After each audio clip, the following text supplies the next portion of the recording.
अस्सलाम वालेकुम। माइक्रोबायोलॉजी के एमसीक्यूज़ में आज हम टॉप 10 बेस्ट एमसीक्यूज़ कवर करेंगे।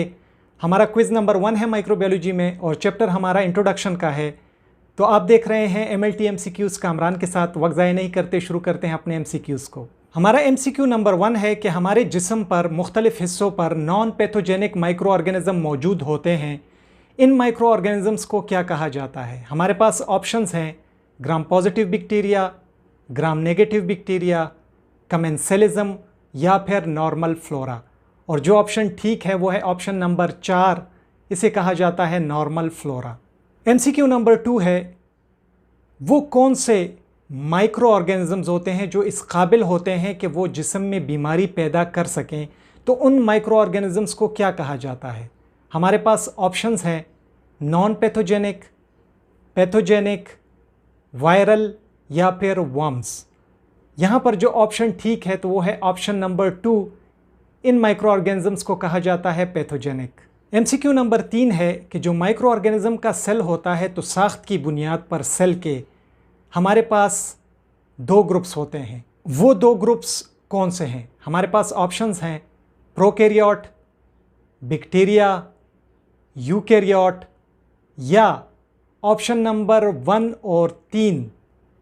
तो यहाँ पर जो ऑप्शन ठीक है वो है ऑप्शन नंबर 4, यानी कि प्रोकैरियोट होते हैं और यूकैरियोट होते हैं।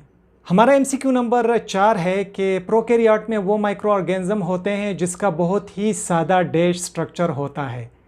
तो हमारे पास ऑप्शंस हैं कैप्सिड, म्यूटेंट, सेल या फिर राइबोसोम। तो यहाँ पर जो ऑप्शन ठीक है वो है option number 3, cell. MCQ number 5 है कि जो प्रोकैरियोट होते हैं तो ये किस तरह से तकसीम होते हैं और अपनी तादाद को कैसे बढ़ाते हैं। तो हमारे पास ऑप्शंस हैं बाइनरी फिजन, माइटोसिस, मियोसिस या फिर ऑप्शन नंबर 2 और 3।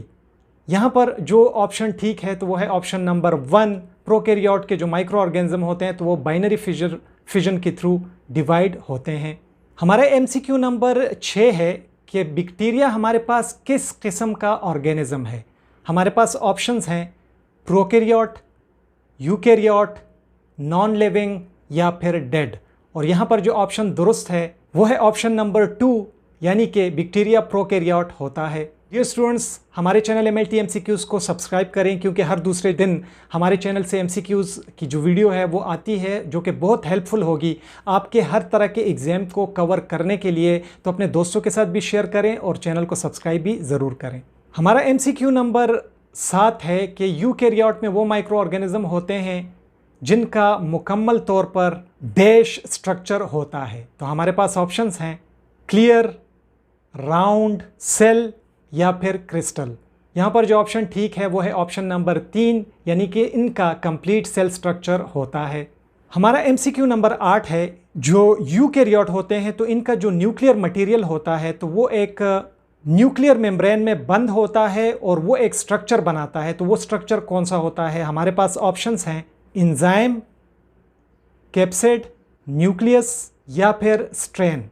जो ऑप्शन ठीक है वो है ऑप्शन नंबर 3, यानी कि न्यूक्लियस। हमारा एमसीक्यू नंबर 9 है कि यूकैरियोट में एक से ज़्यादा स्ट्रक्चर होते हैं, वो स्ट्रक्चर कौन सा है?